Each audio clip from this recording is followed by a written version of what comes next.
الرحیم السلام علیکم ورحمۃ اللہ وبرکاتہ۔ ایک منظر میں آپ کو بتاتا ہوں کہ اس منظر پہ آپ توجہ کریں۔ ایک بندہ مدینہ منورہ سے چلتا ہے، اس کے پاس ایک بیمار خچر ہے، بالکل بیمار، کمزور، اور جو خچر پہ سوار ہے وہ خود بھی بیمار بھی ہے، کمزور بھی ہے، غریب بھی ہے، فقیر بھی ہے۔ یعنی دوسرے لفظوں میں مانگتا ہے کہ اس کی مدد کی جائے، اس کا ساتھ دیا جائے، اس کی یاوری کی جائے، اس کی جیب میں کچھ ڈالا جائے۔ اور اس کے پاس اتنا نہیں ہے کہ وہ کسی غریب فقیر کی مدد کر سکے، اتنا نہیں ہے۔ وہ خود مدد کا طالب ہے لیکن سوال نہیں کرتا، بالکل سوال نہیں کرتا۔ اور وہ مدینہ منورہ سے چلا ہے اور اس کی منزل نجف ہے، وہ علاقہ ہے، اس کے ساتھ ایک گاؤں ہے، ایک بستی ہے، وہاں رہتا ہے۔ مدینہ میں کیوں آیا تھا؟ مدینہ میں جو مدینہ کا گورنر تھا، اس کے دل میں آیا کہ اس کے پاس جاؤں اور کچھ مدد طلب کروں۔ آیا، کئی دن رہا۔ گورنر کو ایک دفعہ اس نے مسجد نبی میں دیکھا، لوگوں کی فریادیں سن رہا، حکم جاری کر رہا۔ جب دیکھا کہ ایک طرف گورنر کو، ایک طرف حضور کے روضوں کو دیکھا، احساس ہوا کہ حضور کے روضے کے سامنے اور حضور کے سامنے میں اس گورنر سے سوال کروں، دکھ ہوتا ہے، میری حیا، میرا شرم گوارا نہیں کرتا، کیوں سوال کروں؟ پھر جرت ہوئی کہ میرے پاس کچھ نہیں ہے، فقر ہے، غربت ہے۔ یہ گورنر ہے اس لیے کہ غریبوں کی داد رسی کرے، غریبوں کی فریاد سنے، غریبوں کی مدد کرے، اور جو مدد کے طالب ہیں ان کے احساس کو اپنا احساس غم سمجھے۔ پھر ایک بار پھر موقع ملا، پھر حضور کا روزہ یاد آیا۔ اسی کشمکش میں اسے پورے 40 دن گزر گئے، اور پتہ نہیں کیسے اس نے پیٹ بھرا، اور اپنے خچر کا پیٹ کیسے بھرا، اور کتنے مہینوں کی مسافت کے بعد وہ پہنچا تھا۔ کوئی گھنٹوں کی مسافت، کوئی منٹوں کی مسافت نہیں تھی، اور ایک آس لے کے آیا تھا کہ مدینہ کا گورنر ہے، اس کے پاس جاؤں گا، کچھ مدد مل جائے گی، کچھ 4 دن سکھی گزر جائیں گے، کچھ زندگی میں سہولت مل جائے گی۔ آخر مایوس ہو کے اب یہ مدینہ سے واپس آ رہا۔ یہ اس کا پس منظر جو میں نے عرض کیا اس پردیسی کا، مختصر سا، ورنہ اس کے 40 دن پتہ نہیں کتنی تنگ دستی، کتنی تکلیف، کتنے مسائل میں گزرے ہوں گے۔ اب وہ واپس آ رہا، واپس آتے آتے ایک جگہ ایک کاروان سرائے ہوتی تھی، سرائے ہوتے تھے جہاں پردیسی مسافر لوگ آ کے ٹھہرتے تھے۔ اب اس کے پاس پیسے تو تھے نہیں کہ یہ سرائے میں، لیکن سرائے کے ساتھ ایک جگہ کچھ خچر بندھے ہوئے تھے، اور ان کا بچا ہوا گھاس پڑا تھا، چارہ پڑا تھا۔ اس نے اپنے خچر کو وہاں چھوڑا۔ خچر کو کئی دنوں کے بعد اچھا پیٹ بھر کے اور اچھا کھانا ملا، لیکن اس کو کھانا نہ ملا، یہ بھوکا تھا، اوپر سے سخت سردی تھی، اور سرائے کے ساتھ جہاں روٹی پکتی تھی، اس تندور کے ساتھ رات کا وقت تھا، یہ سو گیا اور اپنے آپ کو اس میں سمیٹ لیا کہ کچھ تندور کی، کچھ وہاں اس میں کچن کا ہوں جہاں کھانا پکتا، اس کی گرمی کچھ مجھے۔ لیکن رات کا وقت ہوا، تندور کی گرمی ختم ہو گئی اور سردی اپنے جوبن پہ پڑی۔ اس کا جسم کرنے لگا، اٹھ کے بیٹھ کے سکڑ کے بیٹھ گیا، اور اس کے منہ میں سے ایک لفظ نکلا، واللہ واللہ ثم باللہ، واللہ ثم باللہ۔ مولا میں کہاں جاؤں؟ اب کس کا راستہ، اب کون سا سائبان اور کون سی گرمی کے لیے اپنے جسم کو، اور اپنی طرف دیکھا تو خچر بھی بیچارہ سردی کے اندر کانپ رہا ہے۔ اسے اپنی سردی تو بھول گئی خچر کی، اگر یہ مر گیا تو میں منزل پہ کیسے جاؤں گا، آگے کیسے جاؤں گا؟ اب یہ اسی پریشانی اور کشمکش میں ہے۔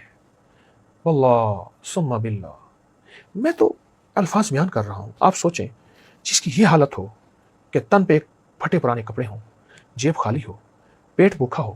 آدمی بھوکا ہو تو سردی ویسے زیادہ لگتی ہے، اور پردیس ہو، مسافرت ہو، اور کاروان سرائے میں سب بہترین زندگی میں سو رہے ہیں، ان کی سواریوں کے اوپر بھی گرم کپڑے کہوں، چادریں کہوں، اور ایک وہ سواریاں بھی ایک چھت کے نیچے ہیں۔ اس کے پاس نہ سواری کی چھت ہے، اور اس کے پاس نہ اپنی چھت ہے، اس کے پاس نہ کھانا ہے، اس کے پاس نہ گرم کھانا یا مشروب ہے، اس کے پاس کچھ بھی نہیں ہے۔ سواری نے پھر بھی کچھ نہ کچھ کھا لیا ہے۔ اس کی حالت کیا ہوگی، اس کے حالات کیا ہوں گے، اور یہ کس قسمہ پرسی میں، کس تنگ دستے میں ہوگا، اور کس انداز سے اس نے واللہ ثم باللہ، اس نے کس انداز سے بیان کیا ہوگا، میں وہ نقشہ نہیں کھینچ سکتا۔ یاد رکھیے گا، الفاظ کا ترجمہ ہوتا ہے، جذبات کیفیات کا ترجمہ نہیں ہوتا۔ یہ میں بات پھر دہرا رہا ہوں، الفاظ کا ترجمہ ہوتا ہے، جذبات اور کیفیات کا ترجمہ نہیں ہوتا۔ اب اس نے پھر یہ بات کہی، اب درد کے ساتھ اس کی بات کہی، اور غم کے ساتھ اس نے یہ بات کہی۔ اس کو محسوس ہوا کہ میرا جسم گرم ہونا شروع ہو گیا ہے۔ اس نے دائیں بائیں دیکھی، کوئی گرم ہوا چلی ہے،